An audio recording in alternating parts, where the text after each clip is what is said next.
Welcome everybody to Insights in Action with Orange 142, where we interview agency leaders and business leaders to grab any kind of insights we can. And today I'm super excited because we've got Josh from Brink. And Josh, how are you doing today?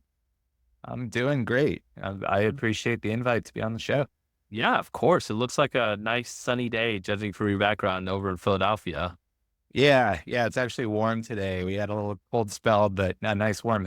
Well, Josh, I'd love to just kind of get started and learn a little bit more about yourself and your agency. Yeah, Brink, we like to call ourselves a media group because agency is one of the three pillars that stand us up. Mhm. As an agency, we're brand strategy and creative, so very much focused on making things and Yeah. telling stories, narrative. And then the other two pillars are original productions. So that ranges from we have a few podcasts of our own, all the way through to feature films. We've produced a number of features over the years. And then the third pillar is film distribution. So we have about 100 independent films that are on our label, and we get them on places like Netflix and Amazon and sometimes theatrical, but all usually pretty like indie underground type films. And I think one thing that's kind of special about us right now that is sort of a new evolution for us is these have always been just sort of three disparate things going on at once. I'm really trying to bring it together now in a way I haven't in the past of branded entertainment all the way through the pipeline. And so that's something that, we've been able to sort of pilot that recently with Human Rights Campaign, which is one of our clients in like producing a short film. Like first they came to us with a challenge. We Yeah. build a strategy, produce a short film, and now we're going through the channels of distribution on it and getting it out into the world. Works. Wow, that's cool. And I like you kind of see these specialists, right? And okay, hey, we do this for agencies and or we're a film production company. And so I like the approach of doing or having all of that in under one umbrella essentially. That must bring its own unique challenges and but it must be also really fun because it seems like you guys get to work on obviously client work, which is great and it brings dollars in and helps grow the company, but also it sounds like you guys get to work on some passion projects as well. Yeah, I think that's what's cool about it. I'm trying to get us to, we're not there yet, but get us to like a 50-50 where half of it clients are paying for and half of it are things that we want to do. That's Nice. kind of originated from scratch. It is, I think, a blending of becoming a little bit. I think it's a good way for an agency to be relevant in a world of creators Yeah. where if I'm competing with Mr. Beast for marketing dollars, where you can just go directly to a content creator and give them money and say, make something, then we need to bring a little bit of that ourselves of being like, okay, Brink as a brand, people start to get to know and know our sensibility and the types of media that we produce. So that's like a value add to our clients where they're like, not only do I want an agency I trust, but I want a brand that I want that brand stamped next to my brand. So it Uh, becomes a little bit more like a collab. It's awesome. Yeah. Yeah, definitely. And I know Brink aims to create media that audiences actually want to engage with rather than interrupting what they're already enjoying. And to that note, I guess I was curious, like, how do you guys strike a balance between meeting a brand's goals and keeping the content genuinely valuable for the audience? Yeah, I think where a lot of that is rooted is you can almost divide the marketing world, and some people think this is like a misnomer or a false binary, but you can divide it into brand building and then like performance marketing or product marketing or conversion marketing, whatever you want to call it. But one being, how do we get our brand to be relevant and salient in the minds of an audience? And the other being like, how do we actually put somebody directly onto a journey where they're clicking things and buying things? We're definitely very much living in this brand space of we've always been a brand company and when the clients come to us, their goal is for us to get their brand out into the world and cut through the noise, get people to pay attention to them. I think in our modern landscape, if you ask me, like, what is the A, most efficient and B, most impactful and salient way for somebody to get their brand to be relevant within the culture, I would be like advertising is bottom of that list Yeah. because I actually think a lot of advertising probably creates a negative salience where somebody's like, why are you interrupting me right now? I'm trying to watch the game. I'm sick of seeing this. So it's not that I don't think advertising still has a role. I think most of its role should be more in that, like, I'm ready to buy now. I'm in the market. Now you're informing me. But if you're trying to do the brand building piece, I think it's smarter to invest in branded entertainment rather than directly into like advertising. And I think the industry is going through that shift right now where I was looking at the numbers, $1 trillion plus spent just in the US alone on marketing and advertising. 65 billion of that was branded entertainment. So that's 5%, 6% of the pie. Yeah. I think that's going to grow pretty dramatically. Certainly Barbie movie was probably a watershed moment for that, where they're like, oh, we can get an audience to pay us to market to them. Okay, let's do that. All that to set the stage to say that I think it changes the marketing challenge a little bit and it simplifies it a little bit where if you come to us, there's really two things we need to answer. The first one is like, what subculture do we want to belong to, right? Is there a specific community that we want to create entertainment for? And then the second is, what association do we want to create in people's minds? And so like in the case of Barbie movie, it was around feminism in Barbie, right? And so just identifying that and going through that process to build the strategy. Once you've articulated that, then the rest is let the artist cook, let the artist go to work and make great stories. I do think that's a paradigm shift. I do think that not all marketing room, like not all clients understand that. So we're definitely on the quest of finding the ones that do understand it, but we are simultaneously educating the market of like, this is the more efficient way to do brand building. Oh, yeah. And it's really interesting, even on a micro level, you're talking a little bit about interruptions for consumers and you're starting to see it on a micro level because if you look like, I mean, at least from my algorithm, I see people, like these companies are trying to use more memes and trying to be more native to platforms and everything rather, and it's serving at that non-interruption. I was reading some insane, or some stat that was like, there was an insane number that like meme and funny content for ads does 11 times better or something like that. And so you're starting to see that. I think from yours, that's a really interesting take, having like what the Barbie movie did. But you start to see that even on a daily kind of level too. People just are starting to understand a little bit more about brand building in a way that's native to how people operate every day. Yeah. Yeah. And I think a lot of brands that are able to do that, let's say you're talking about like a Wendy's or a Duolingo or whatever. I think part of it is the ones that are the best at it are able to actually, instead of just chasing the trend of, oh, this is the latest meme, let's participate. They have become a meme themselves. They have cultural relevance themselves. So then when they are participating, like if Duolingo Al decides to be Brat or whatever the thing is, it makes a little bit more sense. I think companies that don't have that cachet yet are at a disadvantage in being able to do that. And so there is nuance there in that I think a less sophisticated brand or a less mature brand shouldn't necessarily always just be chasing memes or trends. They got to figure out what value do they have in the market and then stick to it and bring that. And then once they do that, then they build their own cachet. And so it is like a mindset of, I think it's the classic, like every brand's a media company now mindset where it's, okay, if we're a media company, I think the exercise I like to do with my clients sometimes is if you're a media company, think of it like you're channel surfing on cable and there's 400 channels. What is your channel? When you land on your channel, what is it? If I talk to you about MTV, I can articulate what MTV was. Comedy Central, I could articulate what that was. What are you going to be? And that's the content strategy. It should be the sentence of answering the question. Yeah, and that's a good point. And and Josh, I know that you've had kind of a unique story in terms of Brink. And so you've been with Brink since you were 20 and eventually took over as the agency. And so how has your vision shaped Brink's mission today, particularly on the way that it approaches brand storytelling versus traditional advertising? I know we talked about that a little bit just now, but is there any other ways around? Yeah, I think to kind of go through my story a little bit, when I started at Brink, yeah, I was like 20 years old. Brink was mostly building websites and apps, even though when I started there, smartphones weren't a thing yet. I remember the days the iPhone was announced and we were all watching that and got into that very quickly. So it was a very big evolution for Brink over the last, what is that, 18 years that it's been. But our founder, he came out of Hollywood. So he had always had these like Hollywood storytelling roots. And we have the 5-letter domain, brink.com.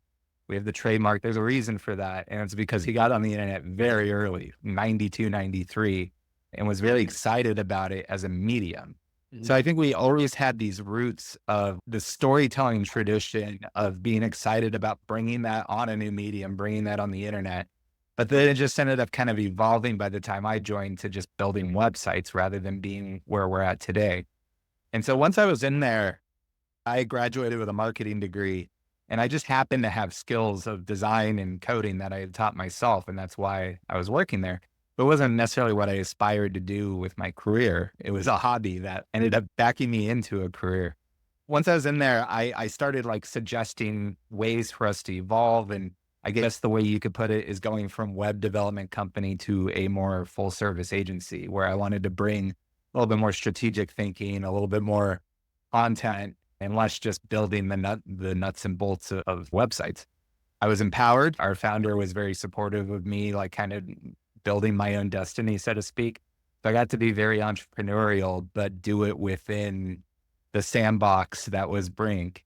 Mhm. And in doing so, I had a lot of success and was given a partnership. And then eventually I was like the succession plan so he could fuck off and retire. And it just like slowly became my company. Over the last few years is when we've really been making this shift where, as I mentioned before, he had set up this film distributor and these were just like little things he was doing on the side. And I was the one that started pulling it all together and making it one cohesive thing. And that was all rooted in my own passions. And that even though I was doing design and coding and stuff as a hobby, really what I got excited about was the same thing that our founder did of like Hollywood level storytelling. I almost went to film school and I chickened out at the second went to business school because my dad in my ear, like, you need to go to business school. So yeah, it's been a very long journey of bringing it all together and bringing it back around. It was always there. The ingredients were always there, but now it's all cohesive. It's such a cool story because how many people do you get to hear do that? You know what I mean? Start at a young age at a company and eventually come up and it becomes theirs. It's rare, but and also you had this like passion for filmmaking as a young adult, and then now it's turned into where your passion becomes your way of life and how do you actually put food on the table, which is, I mean, it's in a don't sense the American dream right there as well. Yeah, no, absolutely. And it is fine. Like half our team is now film school grads. Like we attract a very specific type of creative Yeah. that is into not only just, I guess, our storytelling approach, but also our subversive nature. If you check us out, you can feel it. We're always questioning, we're always reimagining. We reinvent the wheel for ourselves all the time. It's hard for us to build consistent processes because we always see ways to make things better. And our industry is always evolving, right? It's evolving dramatically. And you can't just create a blueprint and then execute it consistently. The same thing that worked 5 years ago doesn't work today. So I don't know. I think that's why I like being in an agency setting, that and getting to work on 50 brands rather than one all the Oh, time. I think is a lot of fun.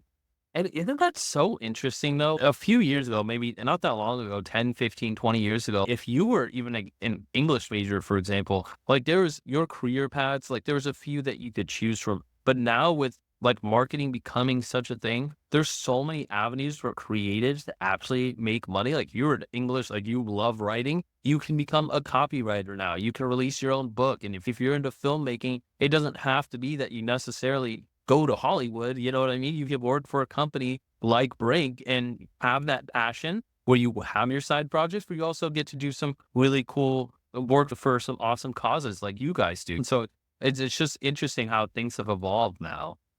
Yeah, yeah, and I like our creative director, he used to be a director in Hollywood, and he was Uh-huh. just like, "I'm not having fun doing this anymore," and he moved back to Tucson, which is where we're headquartered, Tucson, Arizona, and then we heard he was back in town, we knew he was talented, and we're like, "What are you doing? You should come work for us," and he then found, like, a new sense of purpose in taking his talents and the things that he likes about storytelling, but not having Hollywood's kinda sucks, like, it's a game, it's hard. You can't make your own destiny there in the same way you can within our field. Yeah. I think one thing I'm a big proponent of too, I don't necessarily consider myself as working in marketing. I think that's inexact in that like marketing, the classic four P's, product, price, place, promotion. we're just one of those P's. We're promotion. And more specifically, I always remind people like the economic engine we participate in is the attention economy. We're in the attention economy. And reframing it as that, I think is important for people that work in agencies because it allows you to be more creative in how you perceive your job of winning or earning attention, which is where some of these points come from that I talked about of what is the more efficient way for a brand to create salience in a market? Maybe it's not an ad, maybe it's something else. Yeah. Yeah. And to that note, being in the attention economy, I mean, I agree with that very strongly. But in a world where attention is increasingly fragmented, what strategies do you find most effective for helping brands not only capture, but maintain meaningful engagement with their audiences? Yeah, I think some of this is a little bit of a reframing too around what are we measuring and what do we value? Because I think I'm starting to see this. I've been beating this drum for a while, but I'm definitely starting to see this conversation happen a little bit more in places like Ad Age and all that of maybe just getting number go up and getting lots and lots of eyeballs. It wasn't that important anymore because if people see with 10,000 messages a day is the latest stat, who cares if you got the eyeball or even the click or the like or whatever, if it's one of thousands they did in that day while they're just like mindlessly scrolling. So reframing that to more of a quality over quantity thing of wanting to go out and invest in a very meaningful interaction. Just as an example, like the brand we worked with, we built like an experiential art piece for them that exists it's in Tucson that you can like, it was the Tucson Symphony Orchestra to be specific. And part of making sure their brand can actually like connect with the market, people can go climb up inside the sculpture and then hear an orchestral experience. And yeah, there's lights and it's immersive and all that. And just think about if you're out at, it exists in this kind of like outdoor mall area. If you're out and you have that interaction, that's not only the one thing you remember that day, you're thinking about that maybe all week versus all the different things that you saw on your Facebook feed. And so reframing it that way, yes, the amount of people that climb up inside that thing is going to be much less than the amount of people that see the little Facebook post. But on the flip side, like you've actually made a connection with them and that will pay dividends because not only are they then thinking about you, they're talking about you. And those are the things we can't measure. You can't measure the water cooler conversation. So clear. You start, I mean, even on another level, you're starting to see that too with like creators, right? Because there's this big thing where, hey, if I'm a creator and I'm trying to get an audience, I want to, like, at first it was just like, I want to reach out to as many people as possible. And now more people are starting to realize, okay, for example, if I've got more long form content on YouTube, yes, I'm going to have a smaller amount of people watch through that whole thing, but the people who do are my target customer. And so you're starting to see this switch where it's not just like people are starting to realize it's not just about making everybody have an experience and trying to get everybody to have an experience. It's like, where are those few people that we can get that would really be interested in this? And so I think that is a really cool approach, thinking about what are people going to think about all week rather than think about just for today as if they would with a Facebook ad or something. Yeah. So, Well, usually think about until next swipe and then they swipe about it already. That's most of it. Yeah. Well, Josh, this has been awesome. I love the way that you approach media and not to shorten it, but agency world as well. I know that you've got a podcast. Where can people find out more about you, your podcast, and your company? Yeah. As I mentioned, we got that 5-letter domain, brink.com, really easy, BRINK.com. Me personally, I'm most active on LinkedIn, just Joshua Belhumeur if you want to find me.